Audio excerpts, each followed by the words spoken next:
नमस्कार, जय हिंद जय बिहार। मैं हूं आप सबका दोस्त वकील सह पत्रकार एस के पंकज। अभी भारतीय जनता पार्टी के जाने माने नेता और संघ के कार्यकर्ता और प्रसिद्ध doctor physician doctor Atul Kumar ji के साथ मैं बैठा हूं और परसों जो है वो वोटिंग है। वोट डालने के लिए हम लोग भी अपील कर रहे हैं कि आप लोग वोट डालने जरूर जाइएगा, लेकिन किस पार्टी को वोट डालने जाइए ये इनसे बात करते हैं। जाहिर सी बात है, बीजेपी के बारे में सर बताएंगे, क्या कहना है सर? नमस्कार पंकज जी। जी जी प्रणाम। आपका तो पत्रकारिता में बहुत बड़ा नाम रहा ही है जी धन्यवाद। अभी हाल के वर्षों में आपने वकालत भी शुरू की है और उसमें आपने अच्छी खासी ख्याति अर्जित करनी शुरू कर दी है।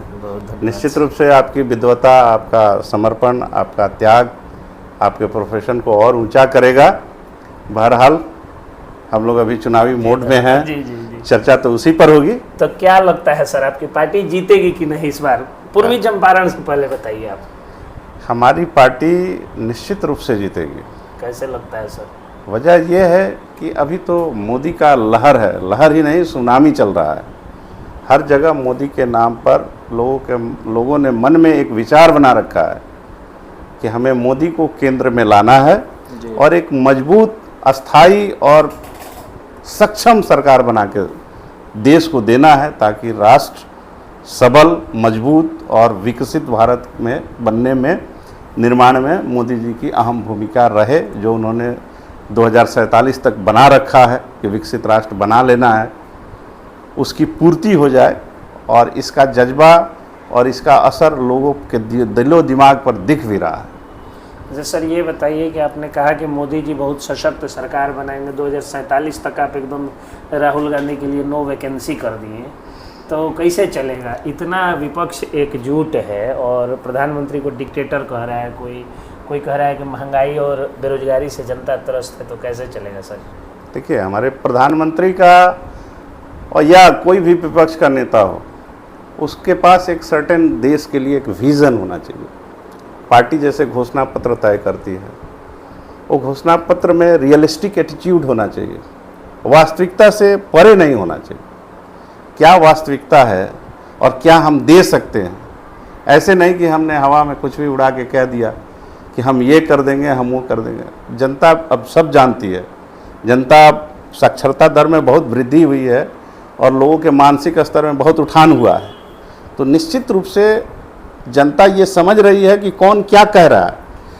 इसके अलावे आप ये समझ लें कि एक विज़न का, जो मोदी जी का एक विज़न है जो विकसित भारत के लिए उन्होंने बनाया है, तो 10 वर्षों के शासनकाल में वो मार्ग प्रशस्त भी हुआ है।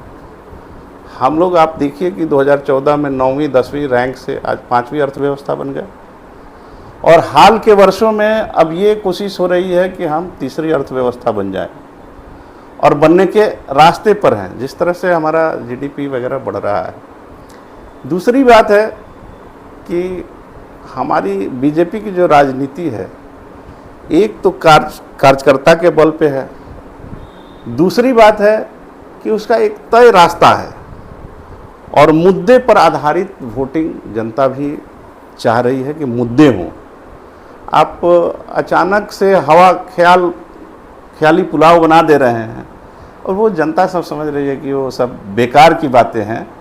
और प्लस उसमें अनाप शनाप आपने देखा होगा, मैं नाम नहीं लूँगा, बड़े नेता हैं, विपक्ष के नेता हैं, लेकिन जितनी बार भी उनको कहा जा रहा है कि जितना बार उनको लॉन्च किया जा रहा है उतना ही फेलियर हो रहा है, फ्लॉप कर रहे हैं। तो आप समझ रहे हैं कि जनता का मूड क्या है, आप देख ही रहे हैं। अच्छा, राम मंदिर और धारा 370 का लाभ मिलेगा कि नहीं इस बार, सो बताइए सर। निश्चित रूप से काम अनेक हैं, जिसमें श्री राम मंदिर का मुद्दा भी है और राष्ट्रवादी लोगों के लिए 370 का हटना भी एक उतना ही बड़ा मुद्दा है।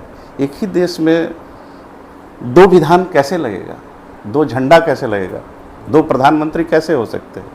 ये तो हमारी अखंडता के लिए एक चुनौती थी। अच्छा, तो प्रधानमंत्री की विशेष नज़र रहती है महिला वोटों पर। एक समानता और आप में और हम में है कि आप भी 2 बेटी के बाप, हम भी 2 बेटी के बाप। तो जिस समय आपकी बेटी का जन्म हुआ होगा उस समय बेटा के लिए लोग बहुत प्रेशर दिया होगा। इधर के दिनों में 2014 के बाद जब से बेटी बचाओ बेटी पढ़ाओ का प्रधानमंत्री का नारा आया, आज 1000 पर 1020 लड़कियां हो गई, लड़कियों की जनसंख्या ज़्यादा बढ़ गई। क्या लगता है महिलाएं इस बार वोट देंगी या जाति में बंट जाएंगी? नहीं, नारी तो नारी शक्ति, हम लोग तो नारी शक्ति कहते हैं उनको, और हम लोग उनके नारी शक्ति वंदना कार्यक्रम भी चला रहे हैं। और इसमें प्रधानमंत्री ने उनके बर्थ से लेके और आगे बढ़ने तक के तमाम सीढ़ियां तय कर रखी हैं। देखिए, लड़कियों की पैदाइश होती है उसी समय कुछ अनुदान मिलता है, फिर उनके पढ़ाई लिखाई के लिए होता है। पोस्ट ऑफिस में उनके लिए योजना चली है जिसमें आप सुकन्या योजना जो है चली है, जिसमें आप जितना जमा करते हैं सरकार भी उतना ही जमा करती है, जो 21 वर्षों के मैच्योरिटी के बाद मिलती है। इसके अलावा बहुत बार सरकार ने पढ़ाई में उन लोगों को विशेष तवज्जो दिया है।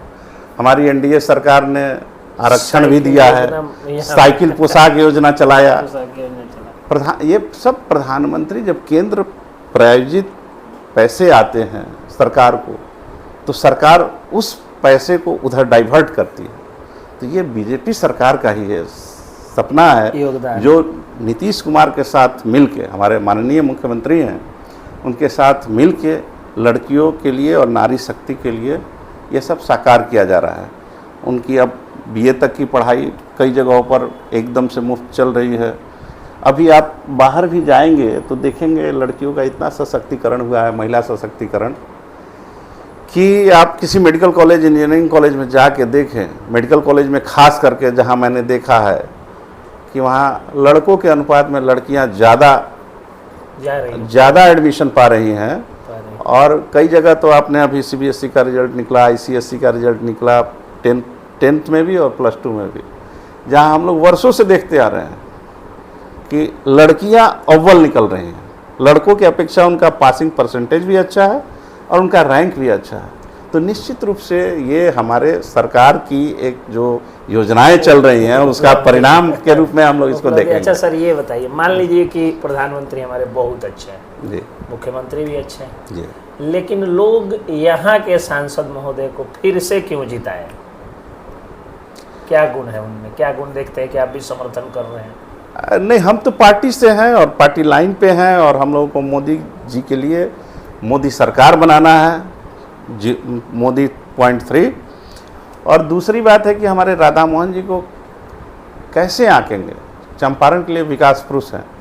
आप देखिए, जो हमारे यहाँ इंडस्ट्री एक थी, चली गई दुर्भाग्य से, आज उसके बदले में इस विकास पुरुष के माध्यम से हमने एक मदर डेयरी लिया। आप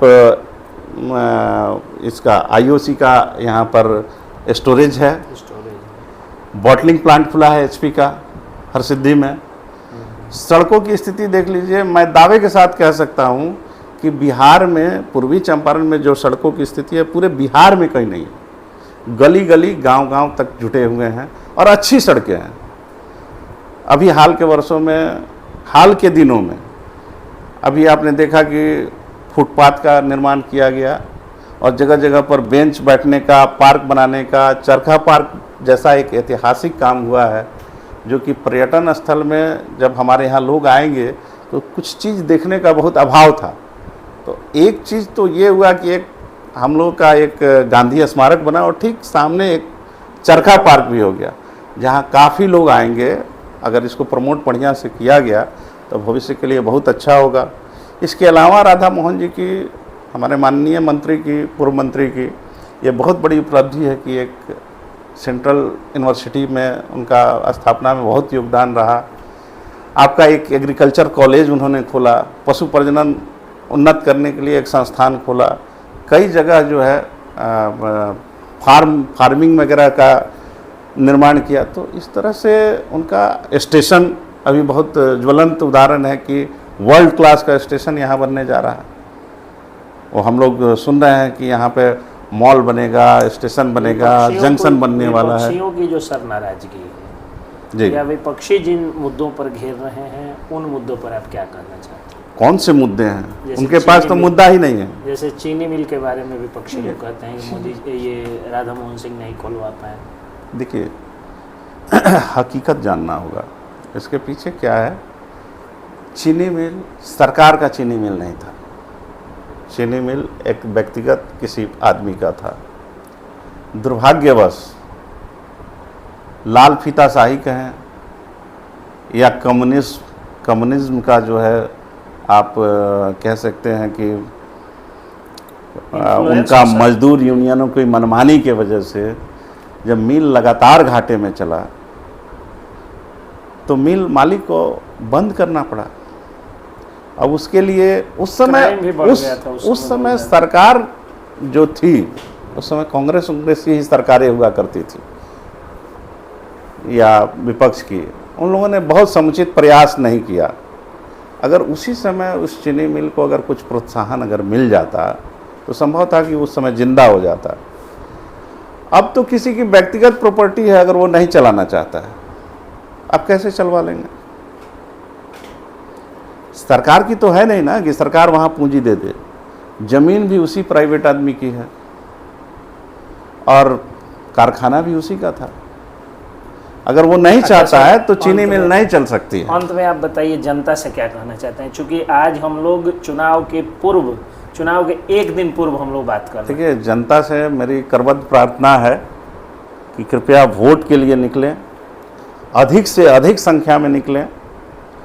जो लोग बहुत से ज़्यादा इच्छुक नहीं होते हैं कि नहीं वोट देने से क्या होता है, उन लोगों को प्रवृत्त करा के वहाँ तक पहुँचाने का प्रबंध करें, क्योंकि ये हमारे लोकतंत्र और संविधान के लिए सबसे महत्वपूर्ण पहलू है। सरकार चुनना चाहिए और ये हमारा अधिकार है, तो उसका उपयोग भी करना चाहिए और लोगों को बताना चाहिए। ये कर्तव्य ही नहीं, अधिकार भी है हमारा कि हम वोट करें। तो इसलिए मेरी पूरी जनता से आग्रह है कि वोट देने अधिक से अधिक संख्या में और पहले से पहले आप जाकर वोट करें। इसके अलावा मुद्दे और मोदी जी का 10 साल का आप विकास मैप देख लीजिए। आप देखिए कि देश हमारा किस जगह पर है और कहाँ जाने वाला है, और मोदी जी ने क्या क्या किया है। जो आदमी 24/7 और इंटू 365 365 काम ही करते रहता है, जो छुट्टी नहीं लेता है और जिसका कोई परिवार नहीं है, जिसका भ्रष्टाचार का कोई आरोप नहीं है, जो एकदम बेदाग है। और मैं चाहूँगा कि कमल छाप पर वोट देके पूर्वी चंपारण में अब की बार 4 लाख के पार अवश्य करा दें। चलिए, मेरी आप लोगों से यही विनती है कि आप लोग वोट देने जरूर जाएं। जिनको भी वोट देना है दें। सर ने कहा बीजेपी को देना है, अब सर की बात आप माने या विपक्षियों की बात माने, ये जनता के ऊपर है। जय हिंद। धन्यवाद।